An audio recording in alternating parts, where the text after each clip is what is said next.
Hi, my name is Jeanette. For our condition presentation, Danielle and I will be discussing neurocognitive disorders and dementia. I will be going over what neurocognitive disorders are, explaining dementia and how it relates, and the subtypes of neurocognitive disorders and the DSM-5 criteria that are used to make the diagnosis. I have also linked a video entitled Living Well with Dementia. This video briefly talks about different strategies on how individuals with dementia can manage their lives and how to have a positive outlook and to stay safe for the future. Danielle will be discussing an article that she found in relation to dementia and assessments.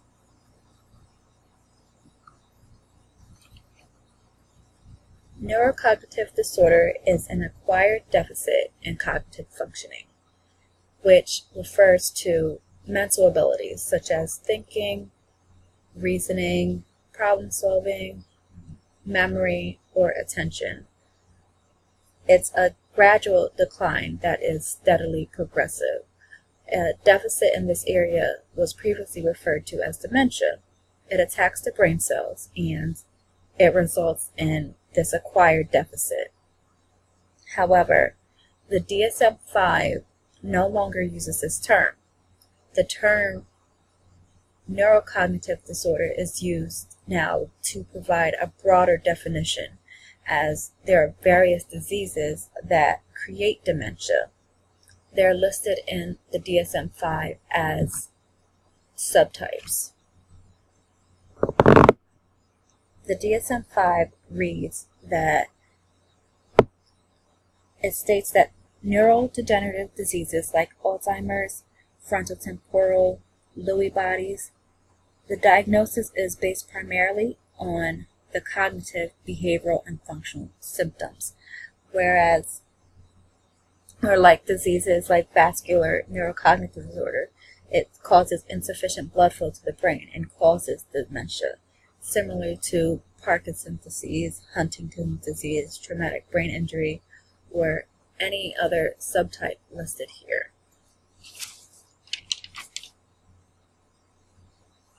The major and mild are subtyped based upon their causes and effects.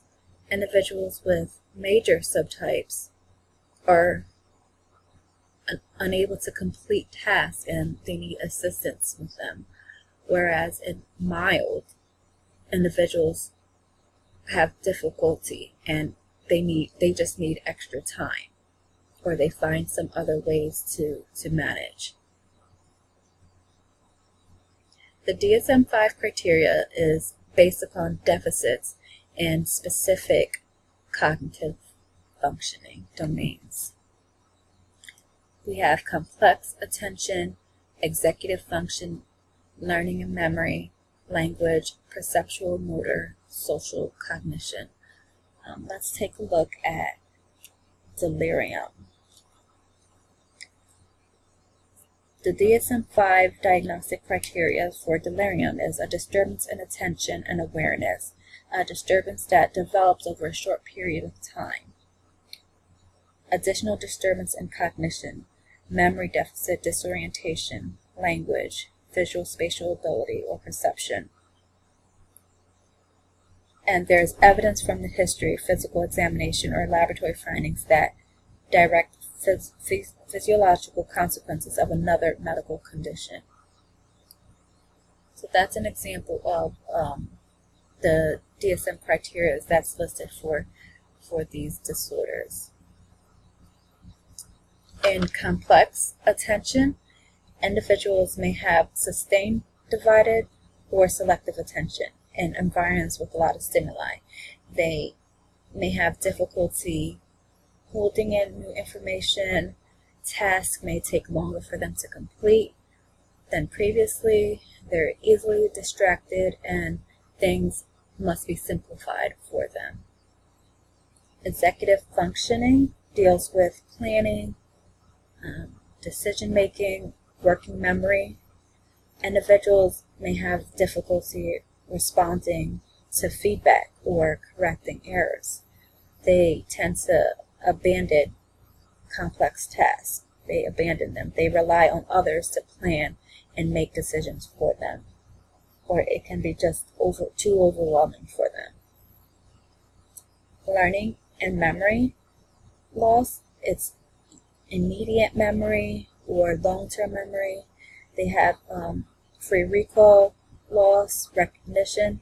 They tend to repeat themselves over and over, and they need frequent reminders as they lose track easily. That's when they rely on lists and calendars to help them.